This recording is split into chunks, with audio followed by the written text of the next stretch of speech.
সুখেতে রব চিরকাল। বান্ধিলাম পীড়িতের ঘর ভালোবাসার খুঁটির পর, বান্ধিলাম পীড়িতের ঘর ভালোবাসার খুঁটির পর, আদরে দিলাম ঘরে চাল। ও মন হরে সুখেতে রব চিরকাল, ও মন হরে সুখেতে রব চিরকাল।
সাথে যদি হয় না কোনদিন, তবুও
ভালো লাগছে না।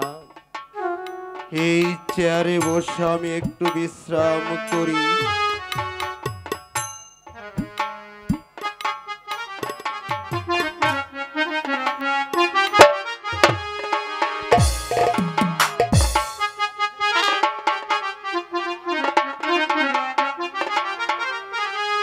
ওই আসবে সময় করবে গমন লালেবার তুই যাবি চলে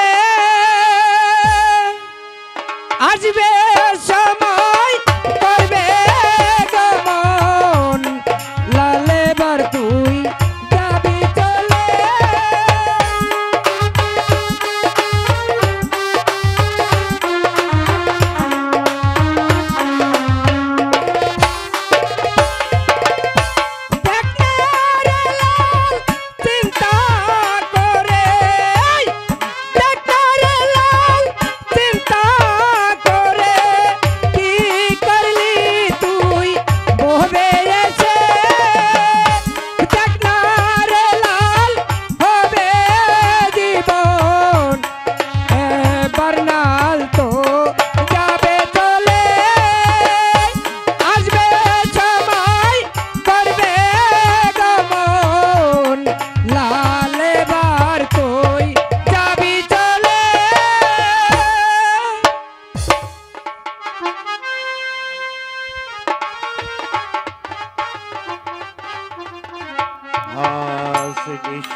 আমি কি স্বপ্ন দেখলাম, কে যেন আকাশের দ্বার খুলে আমায় বলছে, হরিলাল হেথা নয় হেথা নয়, তুমি চলে এসো স্বর্গধামে, আমি বোধহয় আর বাঁচব না। আমার মৃত্যুর পূর্বে এই 9 লক্ষ টাকার জমিদারি আমার অবুজ পুত্র তুতাকে আমি কার কাছে রেখে যাব? এই কাছিস আব্দুল হামিদ? ও বড় হুজুর, মুরে ভুলাইছেন, মুই এই গরুর গড় কামর বলাইছিলাম বড় হুজুর, মুই আইতাছি, মুরে কিল্লেকে ভুলাইছেন বড় হুজুর, কোন কোন বড় হুজুর মুরে কিল্লেকে ভুলাইছেন? শোন আব্দুল হামিদ, তুই আমার ছোট ভাই দলু, আমার একমাত্র শিশু ছেলে, তুতাকে এখানে নিয়ে বড় হুজুর মুই দেখতাছি আপনার শরীরটা ভালো যাইতেছে না, মুই অহনই মাইজা হুজুর রে আর সুডু হুজুর রে আপনার এখানে লই আমু। ও মাইজা হুজুর, সুডু হুজুর রে লই আহেন। আমার শরীরটা যে খুব খারাপ লাগছে। বাবা, বাবা আমাকে ডেকেছো বাবা? যত বড় বকছাই তত বড় কথা, বেদবটাকে চাপকিয়ে পিঠে চামড়া তুলে নেব। দাদা, দাদা তোমার কি হয়েছে দাদা? আমি কিছু বুঝতে পারছি না দাদা। দোলু, আজ নিশীথে আমি যে স্বপ্ন দেখেছি, আমি বোধহয় আর বাঁচব না দাদা। আমার শরীরটা খুব খারাপ লাগছে দাদা, দাদা স্বপ্ন স্বপ্নই থেকে যায়, স্বপ্ন কোনোদিন বাস্তবে পরিণত হয় না দাদা। তুমি ভেবো না দাদা, তোমাকে আমি ভালো ডাক্তার আনেন, ভালো চিকিৎসা করবো, তোমার কিছুই হবে না দাদা। আরে দোলু, আর ডাক্তার ডাকতে হবে না, আমার মৃত্যুর পূর্বে ভাই দোলু, তুই কি আমার কথা শুনতে পাচ্ছিস ভাই? বলো দাদা, তুমি কি বলবে দাদা? কথা বলে যেতে চাই। বলো দাদা, আমি তোমার সব কথাই শুনবো। তুই কি আমার কথাগুলো পালন করবি ভাই? বলো দাদা।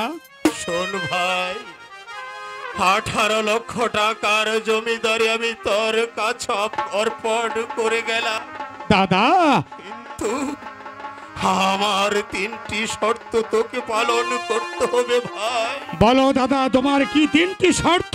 প্রথমত, আমার একমাত্র পুত্র তুতাকে ভালোভাবে লেখাপড়া করিয়ে উচ্চ শিক্ষায় তুই শিক্ষিত করে ঘরে তুলবি। দাদা দ্বিতীয়ত তোতা সাবালক প্রাপ্ত হলে তাকে ভালো বংশী মেয়ের সাথে বিয়ে দিবি। দাদা তৃতীয়ত তোতাকে 9 লক্ষ টাকার জমিদারি তার কাছে বুঝিয়ে দিবি। দাদা এই আমি তোমার গা ছুঁয়ে প্রতিজ্ঞা করে বলছি দাদা, তোতাকে আমি ভালো স্কুলে লেখাপড়া শিখিয়ে একজন আদর্শমান মানুষ ভাবে তৈরি করবো। আর দ্বিতীয় শর্ত, তোতাকে ভালো বংশ থেকে তাকে আমি বিয়ে দেবো। তৃতীয় শর্ত, 9 লক্ষ টাকার জমিদারি আমি তাকে ওইল করে দেবো। দাদা ঠিক আছে ভাই দলু, তোর কথা শুনে আমি খুশি হলাম। আব্দুল হামিদ, কনবর হুজুর, আমার দলিলার কলমটা নিয়ে আব্দুল হামিদ। মুই যাইতাছি আর আইতাছি বড় হুজুর। দাদা বলো দাদা, তুমি যদি এই দুনিয়া থেকে চলে যাও তাহলে আমরা কাকে নিয়ে থাকবো, হ্যাঁ বাবা। কিভাবে বাজবো? ওরে ভাই দলু, দাদা পিতা মাতা ভাই বোন কার চিরকাল বেঁচে থাকে। ঠিক আছে, আমার কাছে দে আব্দুল হামিদ।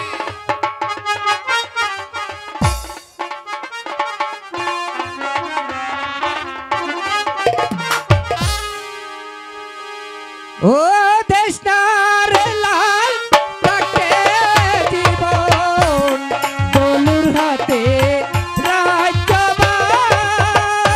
দেশনার লাল থাকে জীবন দলুর হাতে রাজ্যবান।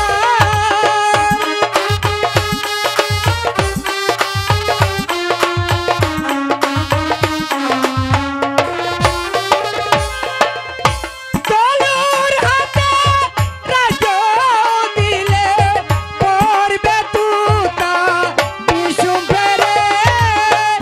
দেশনার লাল থাকে জীবন দলুর হাতে রাজ্যবান। দেশনার লাল থাকে জীবন দলুর হাতে রাজ্যবান। দাদা পাগলের কথা তুমি কর্ণপাত করো না দাদা। পাগলে কি কাক হয় আর ছাগল নাকি খায়? দেও দাদা, এই দলিলটার মধ্যে তুমি একটা সই দিয়ে দাও। ঠিক আছে ভাই দলু, তোকে আমি অনেক ভালোবাসি, দাদা তোকে আমি অনেক বিশ্বাস করি। আমি পাগলের কথায় কর্ণপাত করব না, আমি সই দিয়ে দিচ্ছি।